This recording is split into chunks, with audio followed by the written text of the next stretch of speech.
Hello friends, Dhanushkodi வந்தாச்சு. தனுஷ்கோடியில் வந்து ராமர் கோயிலை பார்த்துட்டு வெளில வரப்போ காற்று மண் மூஞ்சில் அடிக்க தாண்டி போகிறோம். இங்கே 2500 குடும்பங்கள் வாழ்ந்துருக்காங்க. 1964 மிகப்பெரிய கடல் கொந்தளிப்பு வந்து இந்த ஊரே அழிச்சிருச்சு. அதுக்கப்புறம் ரயில்வே ஸ்டேஷனும் இங்கே தான் இருந்திருக்கு. ரயிலில் பயணிகளோட ரயிலையும் அடித்து இழுத்துட்டு போயிடுச்சுன்றாங்க. காலைல 6 மணிக்கு வந்தால் ஈவினிங் 6 மணிக்கெலாம் வெளில போயிடணுமா, அதுக்கு மேலே இங்கே இருக்கக்கூடாதான், நைட்டில் யாரும் தங்கக்கூடாதான், வாழ தகுதி இல்லாத இடம்ன்றாங்க. தான் ரயில்வே ஸ்டேஷனு.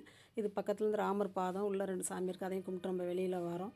வெளில வந்தால் மாதா கோயில் இருக்குது. மாதா கோயில் வந்து கொஞ்சம் தூரம் வந்தோம்னா மாதா கோயில்லையும் அலை அடித்து இழுத்துட்டு போயிடுச்சுன்றாங்க. அதுக்கப்புறம் பாலிடெக்னிக் காலேஜ் அதுவும் அந்த மாதிரிக்கி ஆயிடுச்சு.